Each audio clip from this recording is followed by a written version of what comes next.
현재 지수의 변동성이 매우 커졌습니다.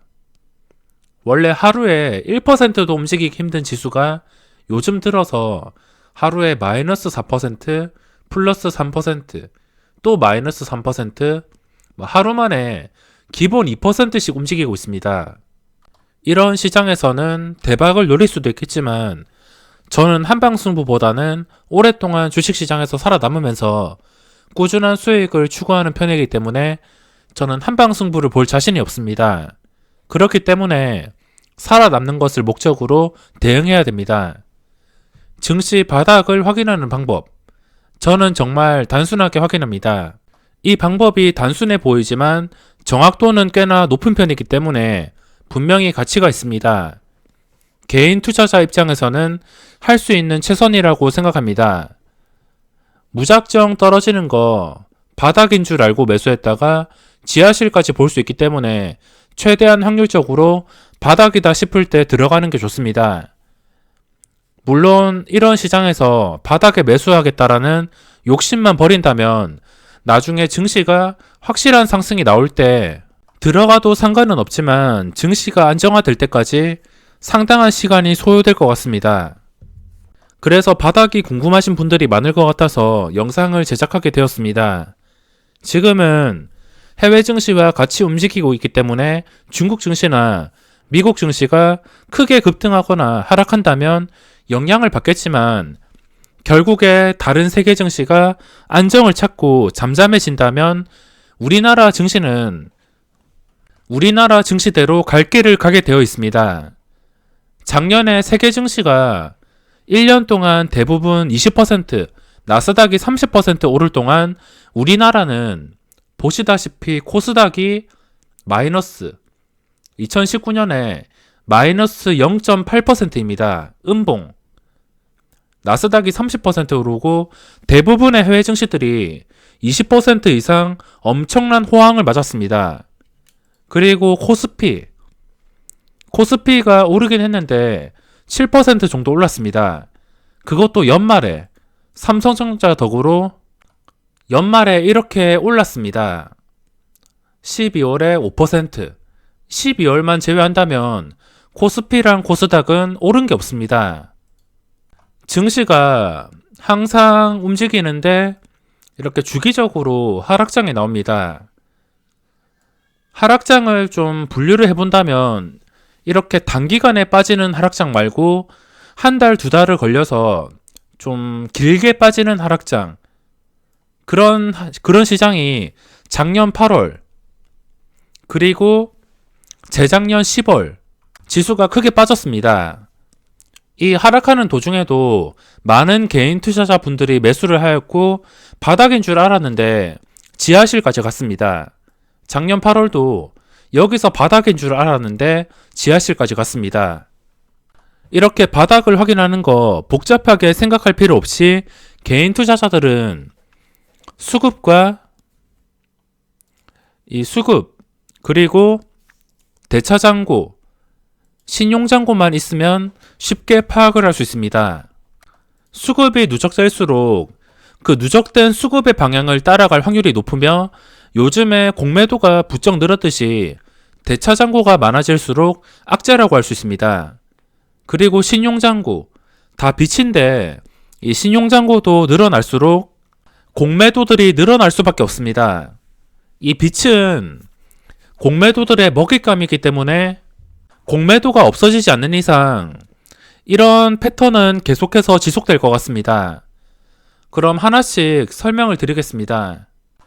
대표적인 하락장인 작년 8월과 재작년 10월을 가지고 설명을 드리겠습니다.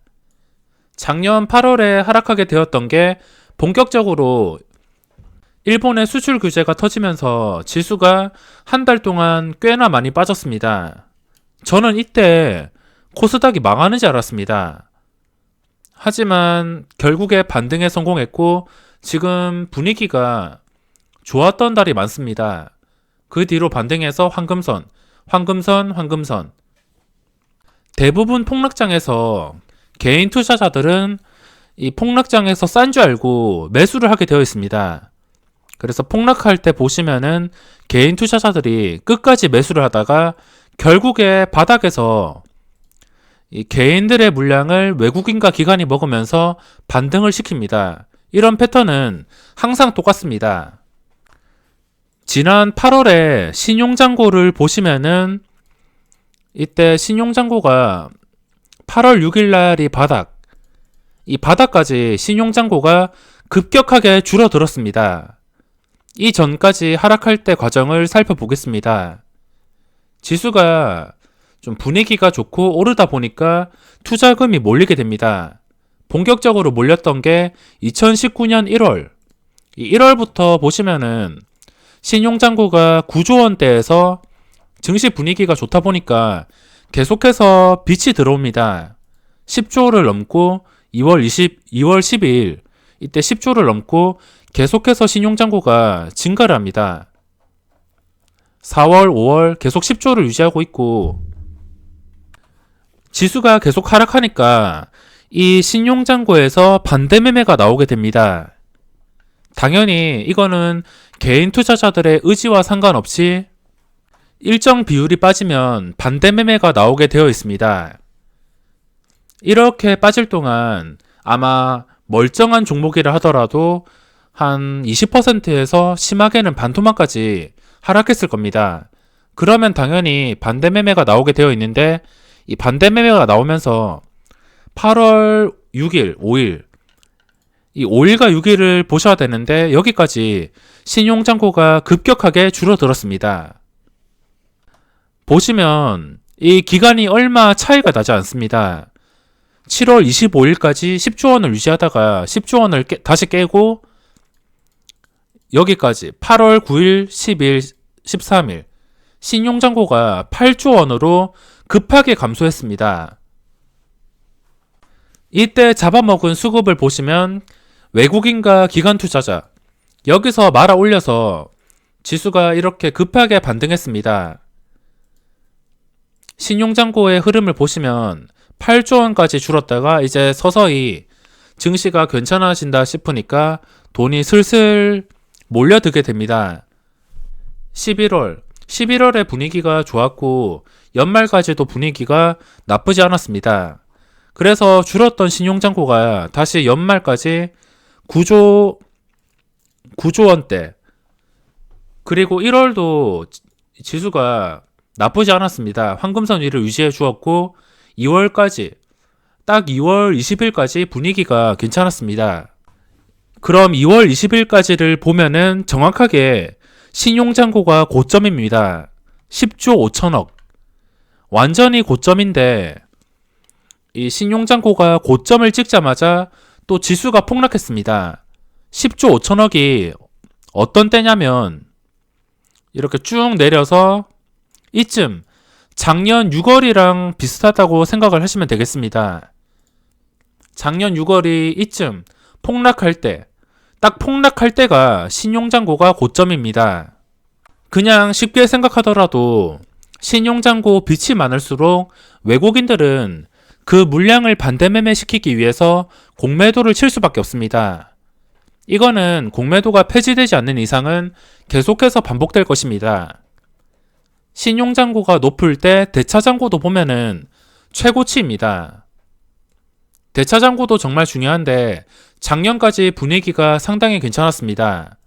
이때까지 대차잔고가 급하게 감소하는 것을 딱 눈에 보더라도 한눈에 확인할 수 있습니다.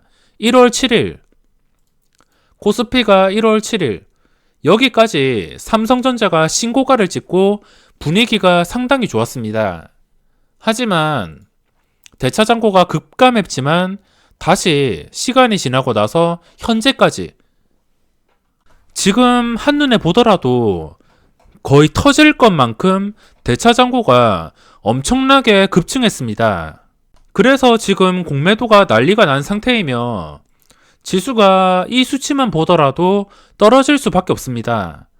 이게 100% 맞다는 건 아니지만 분명히 지수와 신용잔고와 대차잔고 이거는 밀접한 관계가 있기 때문에 참고를 할 수밖에 없습니다.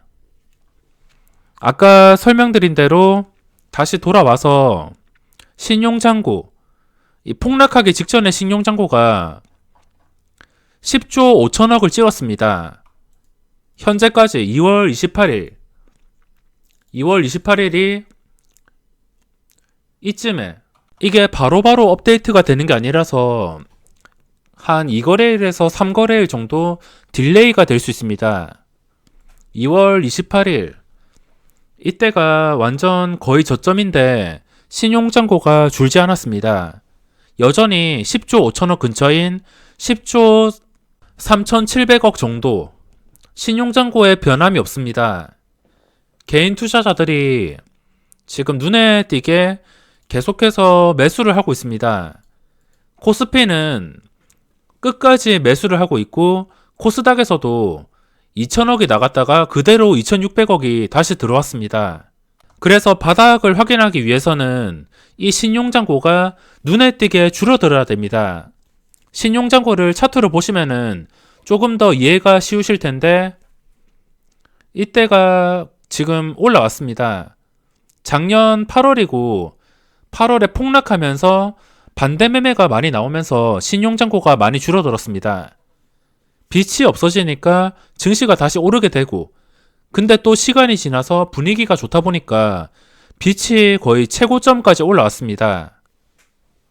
그러니까 지금 상태에서 이 신용잔고가 늘어나면 늘어날수록 공매도는 거세질 것이고 지수가 오를 확률이 줄어듭니다. 지금은 잠깐 반등하는데 해외 증시 때문에 반등한다고는 하지만 해외 증시들이 안정화를 찾고 우리나라 갈 길 간다면 결국에는 하락할 가능성이 클 수밖에 없습니다. 그러면 작년 8월 말고 재작년 10월을 살펴보겠습니다.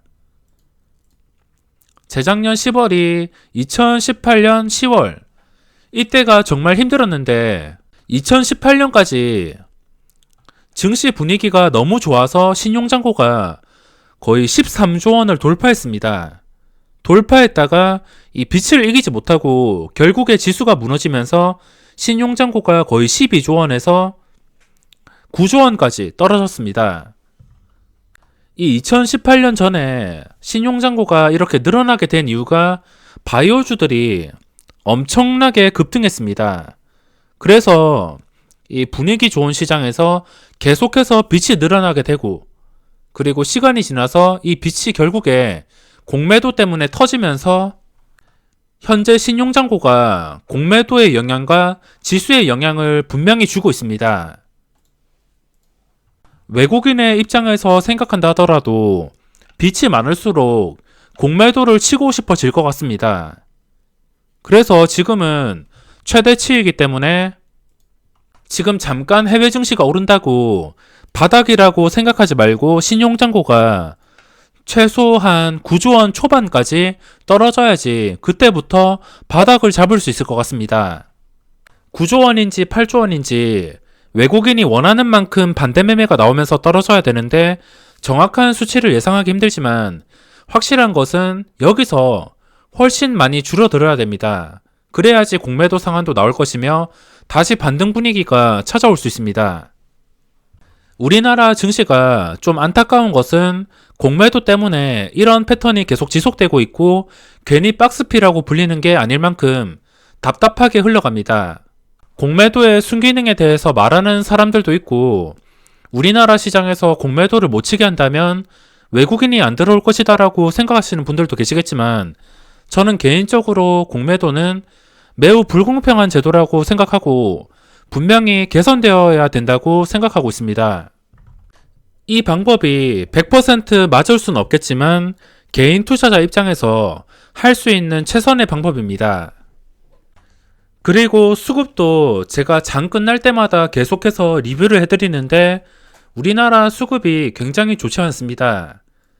특히나 외국인도 문제지만 기관들이 더 문제인 게 2018년부터 지금까지 2년째 이 기관 쪽에서 장기적인 매도가 나오고 있습니다. 2018년이라면 이때 1월부터 딱 최고점인데 이때부터 지금까지 기관들의 매도가 장기적으로 나오고 있습니다.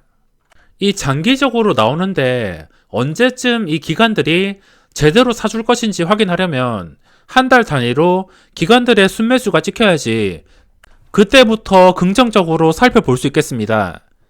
외국인의 목적은 그냥 단타와 공매도를 반복하고 있고 수급 자체가 지금 하락의 방향으로 엄청나게 누적이 되었습니다. 그리고 최근 2달 동안 개인들의 순매수를 확인해 보시면 코스닥에서만 2조 7천억 원, 거의 3조 원치 들어왔으며 코스피에서는 개인의 순매수가 2달 동안 10조 원, 둘 다 합쳐서 거의 13조 원이나 들어왔습니다. 지금도 지수가 빠지고 있긴 하지만 이 외국인들이 급하게 빼지 않는 이유가 최대한 높은 가격에서 공매도를 최대한 많이 치기 위해서 이 지수를 확 빼지 않는 것 같습니다. 지수가 이렇게 확 빠진다면은 뭐 하루에 4% 날아가는 건 우스운 일이고 사이드카까지 걸릴 수가 있기 때문에 지금 상황에서 공매도가 최대한 누적이 되고 지수를 원하는 만큼 떨어뜨려 버린다면 당연히 반대 매매가 나올 수밖에 없습니다. 작년 8월과 똑같이. 그래서 지금 제가 주식을 함부로 못 사고 있고 현금화해서 단타로만 대응하고 있습니다. 이런 상황이 나오면 안 되겠지만 혹시나 나올 수도 있기 때문에 최대한 어떤 상황이든 대비를 하는 게 맞다고 생각합니다. 해외 증시가 안정을 되찾고 아무리 좋다 하더라도 우리나라 증시는 결국에 우리나라대로 갈 길을 갈 수밖에 없습니다. 그렇기 때문에 누적되는 수급이 중요하고 대차장고 공매도 이런 것도 중요하지만 개인들의 신용장고가 주가의 방향을 결정지을 가능성이 높습니다. 그래서 저는 매일 한 번씩은 꼭 체크를 해주고 있습니다. 그러면 마지막으로 신용장고를 재작년 폭락장과 작년 폭락장을 비교해서 살펴보겠습니다. 2018년 10월까지 지수가 잘 나갔습니다. 정확하게 10월 1일부터 떨어지기 시작했는데 10월 1일 전을 보시면 신용장고가 최고치를 찍고 있습니다. 11조 8천억, 거의 12조 근처가 되는데 여기서 1차 폭락이 나왔습니다. 10월 1일부터 10월 11일까지 1차 폭락이 여기서부터 여기까지입니다. 1일부터 11일까지. 근데 확인해 보시면 지수가 폭락을 하였음에도 신용장고는 털리지 않았습니다. 여기서 신용장고가 줄지 않으니까 결국에 2차 폭락이 나왔습니다. 2차 폭락에서 엄청난 폭락이 나왔는데 이 하락하고 나서 기술적 반등 11일부터 22일까지 보시면은 여기서부터 22일 약간 줄었습니다. 10조 7천억. 여기까지 줄었지만 여전히 신용장고가 많은 편이기 때문에 여기서 2차 폭락이 나왔는데 정확하게 10월 30일까지 이 30일까지 신용장고를 보시면 9조 8천억까지 떨어졌습니다. 그러니까 고점에서 거의 2조 원이 급감했는데 그제서야 바닥을 찍고 반등했습니다. 신용장고를 보시면 9조 8천원까지 찍을 때가 바닥이었고 그 뒤로도 계속해서 매도가 나왔습니다. 그래서 8조 9천원까지 고점에서 3조 원이 줄었습니다. 결국에 바닥을 찍고 1월 4일부터 상승하기 시작합니다. 1월 4일 이쯤까지 보시면은 신용장고가 줄어든 상태에서 크게 늘어나지 않고 있습니다. 결국에 이 반대 매매가 나오고 신용장고가 줄어드니까 바닥을 확인할 수 있었습니다. 작년도 마찬가지입니다. 본격적으로 폭락한 게 6월 25일 전. 그럼 25일 전부터 살펴보겠습니다. 6월 25일 전을 보시면은 신용장고가 또 최대치 거의 10조 5천억. 지금과 비슷한 상황이라 할 수 있습니다. 지금과 정말 비슷한데 떨어질 때 보시면은 여기서 1차 폭락이 7월 9일까지 여기서부터 7월 9일까지 신용장고가 여전히 줄지 않았습니다. 그러니까 1차 폭락에서는 신용장고가 잘 줄어들지 않습니다. 지금도 마찬가지로 신용장고가 줄지 않았습니다. 1차 폭락에도 신용장고가 줄지 않고 수급이 계속 악화가 되고 공매도가 나온다면 분명히 2차 폭락에 대한 대비를 해두셔야 됩니다. 지금 이게 1차 폭락인데 이거는 저번에 비해서 좀 약가라고 생각합니다. 그래도 대비를 해야 되기 때문에 이 1차 폭락 다음에 이 신용장고가 언제 줄었냐면 폭락하고선 7월 10일부터 23일까지 기술적 반등으로 이 반등한 구간을 유지해 주었습니다. 10일부터 23일까지 보시면은 여기 10조 1000억부터 23일 9조 9천억 뭐 그렇게 많이 줄지 않았습니다. 신용장고가 줄지 않으니까 2차 폭락이 나왔습니다. 2차 폭락이 7월 23일부터 7월 29일까지 23일부터 29일까지 여전히 줄지 않았습니다. 눈에 띄게 줄지 않아서 3차 폭락이 나왔습니다.